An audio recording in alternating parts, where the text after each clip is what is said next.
कल ऑफिस में वो प्रेजेंटेशन देनी है जिसकी तैयारी अभी बाकी है। पता है, थोड़ा समय निकालकर आज रात को ही उसे पूरा करना पड़ेगा। नैमिषारण्य की वो पवित्र भूमि, वो यज्ञशाला, जहां लगता था मानो समय भी ठहर गया हो। वहां एक अद्भुत, एक बहुत ही गहरी शांति छाई हुई थी। उस शांत वातावरण में यदि कोई ध्वनि थी तो केवल यज्ञ कुंड में जलती हुई समिधाओं की मंद मंद ध्वनि, या फिर ऋषियों की श्वास से उठते मंत्रों की वो सूक्ष्म गूंज जो कानों से नहीं, आत्मा से अनुभव होती है। और उस परम शांति के मध्य विराजमान थे 88,000 ऋषि, एक साथ 88,000 तपस्वी, जिनका तेज ऐसा था मानो वे सूर्य के ही जाज्वल्यमान अंश हों। पर आज उनकी सारी तपस्या, उनका समस्त ज्ञान एक ही प्रश्न पर आकर केंद्रित हो गया था, एक अत्यंत गूढ़ रहस्य कि वह परमात्मा जो अजन्मा है, जो अकर्ता है, वह अपनी ही बनाई हुई इस सृष्टि में प्रविष्ट कैसे होता है, यह प्रवेश करने का वास्तविक अर्थ क्या है। देखिए उस दृश्य को, यज्ञ की अग्नि से निकलती हुई स्वर्णमयी ज्वालाएं। वहां बैठे हरेक ऋषि ने शुद्ध श्वेत कौशेय अंतर्य धारण कर रखा था, यानी निर्मल श्वेत रेशम के वस्त्र। ये केवल वस्त्र नहीं थे, ये उनके मन की सात्विक पवित्रता का प्रतीक थे। और उनके चौड़े माथे पर चंदन का सात्विक तिलक, जो उस यज्ञ की अग्नि के प्रकाश में किसी दिव्य मणि की तरह चमक रहा था।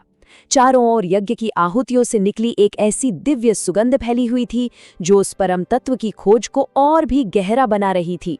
तो इसी दिव्य वातावरण में जब ये महान प्रश्न गूंजा कि भगवान ने अपनी माया से इस जगत को बनाया और फिर वे स्वयं ही इसमें प्रविष्ट हो गए, तो इस प्रवेश के रहस्य को खोलने के लिए एक गाथा, एक कथा सजीव हो उठी। यमुना के विषैले कुंड और नागराज कालिया के दमन की कथा। हाँ, यही वो कथा है जो वास्तव में दर्शाती है कि भगवान ने किस प्रकार जड़ता के भीतर प्रवेश करके उसे फिर से चेतना प्रदान की। तो चलिए अब चलते हैं ब्रिज की भूमि पर, उस समय जब वहां कालिया नाग का भयंकर आतंक छाया हुआ था। अब समझिए, ये कालिया कोई साधारण सर्प नहीं था, वो तो साक्षात माया के तामसिक गुण का, यानी घोर अज्ञान, अहंकार और जड़ता का एक साकार रूप था। उसने यमुना नदी के एक बहुत बड़े और गहरे हिस्से को अपने कालकूट विष से ऐसा भर दिया था कि उसका जल काला पड़कर उबलने लगा था। वो स्थान सचमुच मृत्यु की घाटी बन चुका था। उस जल से जो विषैला धुआं उठता था, उससे झुलसकर आसमान में उड़ने वाले पक्षी भी बेजान होकर नीचे गिर जाते थे, और किनारे पर लगे हरे भरे पेड़, वो भी उस तमस के प्रभाव से सूखकर ठूंठ बन गए थे। और स्वयं कालिया का स्वरूप, वो तो अत्यंत ही भयावह था। उसके 110 फण थे, जैसे अहंकार की अनगिनत शाखाएं हों।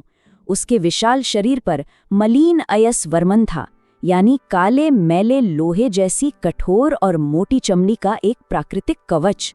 जरा याद कीजिए नैमिषारण्य के ऋषियों के उन श्वेत, हल्के और पवित्र कौशेय वस्त्रों को, और अब कल्पना कीजिए कालिया के इस भारी, अंधकारमय और बंधनकारी कवच की। उसके हर मस्तक पर जो मुकुट था, उसकी चमक झूठी थी, अहंकार की चमक, और उसकी दहकती आंखों के बीच माथे पर क्रोध का एक रक्तवर्ण तामसी चिन्ह था, जो केवल विनाश का ही संकेत देता है। जब भगवान श्री कृष्ण ने देखा कि उनकी ही बनाई प्रकृति का एक अंग इस प्रकार तमस में डूब गया है, उसकी स्वाभाविक पवित्रता नष्ट हो चुकी है, तो उन्होंने उस प्रवेश की लीला को करने का निश्चय किया जिसकी चर्चा हम कर रहे हैं। भगवान ने अपना पीतांबर, अपना पीत कौशयवास कमर में दृढ़ता से बांधा। उनका स्वरूप उस क्षण में साक्षात विशुद्ध सत्व का तेज था। उनके मस्तक पर जो सोने का मुकुट और मोरपंख था, वो जहरीले अंधकारमय वातावरण में भी पवित्रता और दिव्यता का प्रकाश फैला रहा था। और भगवान के माथे पर लगा मलैज चंदन का वो सात्विक तिलक उस भयंकर संकट में भी अगाध शांति का बोध करा रहा था। श्री कृष्ण उस विषैले कुंड के किनारे खड़े एकमात्र जीवित कदम्ब के वृक्ष पर चढ़ गए, और फिर बिना एक क्षण की भी देरी किए उन्होंने उस विष से उबलते हुए काले जल में छलांग लगा दी। ये कोई साधारण छलांग नहीं थी, ये तो भगवान का वो संकल्पित प्रवेश था जो ये सिद्ध करने के लिए था कि वे सृष्टि के हर कण में व्याप्त हैं। और जैसे ही भगवान के चरण कमलों ने उस जल को छुआ, उस मृतप्राय कुंड में मानो जीवन लौट आया। उसमें ऐसी तरंगे उठीं जैसे जड़ प्रकृति अपने स्वामी के स्पर्श से फिर से जाग उठी हो। भगवान के शरीर का वो सात्विक तेज, उनकी प्रभा उस नीले काले विषैले जल में ऐसे फैल गई मानो किसी गहरी अंधेरी गुफा में एक साथ 1000 सूर्य उदय हो गए हों। अपने विषैले साम्राज्य में इस दिव्य प्रकाश को महसूस करके कालियानाग का क्रोध जाग उठा। वह अत्यंत क्रोध में भरकर जल से ऊपर आया और उसने देखा कि एक छोटा सा बालक उसके क्षेत्र में आ गया है। अपने अहंकार में चूर कालिया ने अपने विशाल लोहे जैसे शरीर से भगवान को कसकर जकड़ लिया। यह वह दृश्य था जहां माया अपनी पूरी शक्ति से परमात्मा को अपने बंधनों में बांधने का व्यर्थ प्रयास कर रही थी। कुछ क्षणों के लिए भगवान श्री कृष्ण जानबूझकर उस बंधन में बंधे रहे। उन्हें इस प्रकार निश्चल देखकर किनारे पर खड़े ब्रजवासी भय और दुख से विलाप करने लगे। पर ये तो उनकी लीला का एक हिस्सा था, एक परम सत्य को प्रकट करने का माध्यम। और फिर भगवान ने अपने योग ऐश्वर्य से अपने शरीर का विस्तार करना शुरू किया।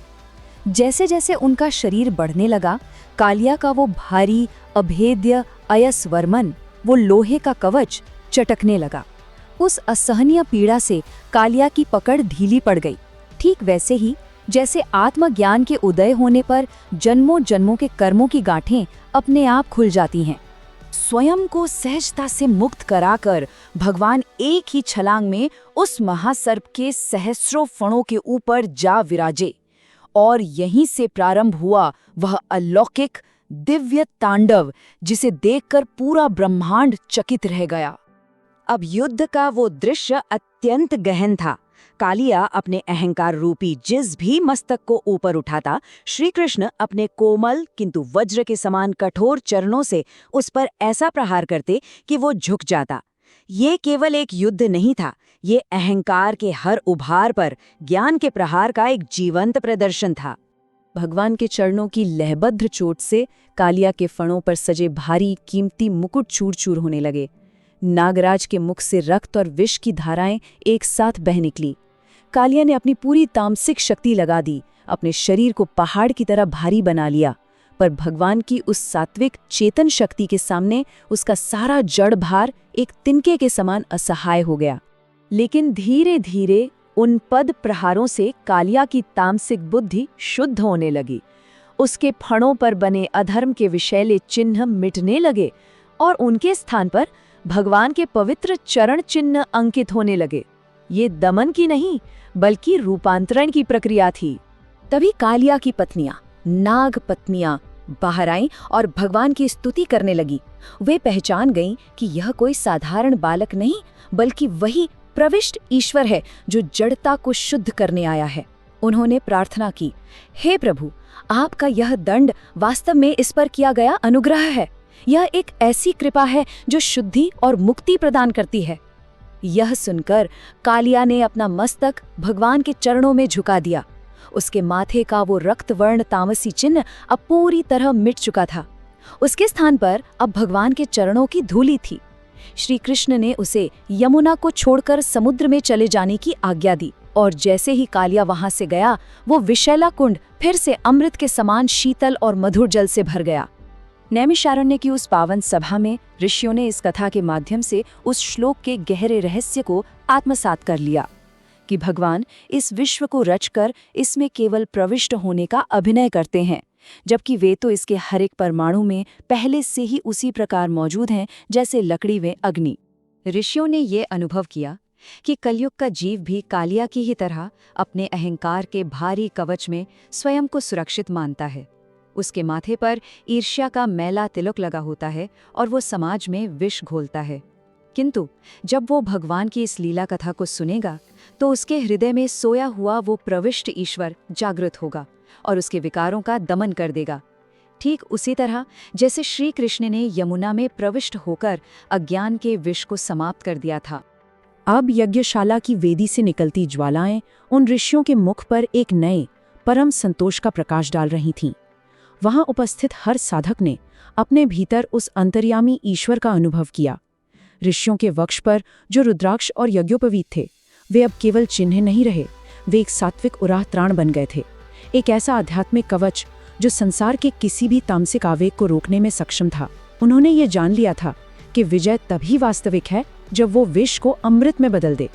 कालिया की हार वास्तव में उसके उस अहंकार की हार थी जिसने उसे सर्वशक्तिमान होने का भ्रम दे रखा था। नैमिषारण्य की वह महान सभा अब उस विराट सत्य की प्रत्यक्षदर्शी बन चुकी थी। तो क्या अब अगले श्लोक की उस रहस्यमयी गाथा की ओर बढ़ा जाए?